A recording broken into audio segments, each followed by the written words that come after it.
नमस्कार. मी किरण भगत, महाराष्ट्र नवनिर्माण सेना उपशहराध्यक्ष बदलापूरमध्ये दिवसेंदिवस पाण्याची समस्या वाढत आहे. काही सोसायट्यांना पाणी नाही. पण एक तुम्हाला अनोळखा दाखवतो.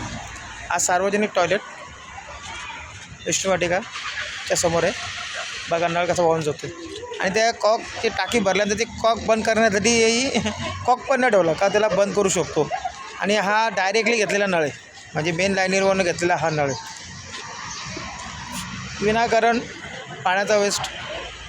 पण मला एक कळत नाही, काही ठिकाणी पाण्याचा एवढा गंभीर प्रश्न असताना सार्वजनिक जे सार्वजनिक शौचालय आहेत त्यांच्यासाठी डायरेक्ट लाईनीवर त्यांना मीटर का नाही नळाला. आणि काही सोसायट्यांना जर बिल कमी आलं, बिल जास्ती झालं तर त्याचे मीटर कापले गेले जातात, काही घरांची कापले जातात. मग याच्याकडे लक्ष कोण देणार? नगरपालिका देणार, वॉटर सप्लाय देणार. आमच्याकडे नगरसेवक नाहीच आहेत, ते काय कामाचे पण नव्हते, असले तरी काय कामाचे नव्हते. पण पाण्याचा गंभीर प्रश्न बदलापूरमध्ये चालू असताना हा जवळपास 1 तास झाला असेल पाणी वाया जाते. तर या कॉन्ट्रॅक्टदारला काय करायला पाहिजे?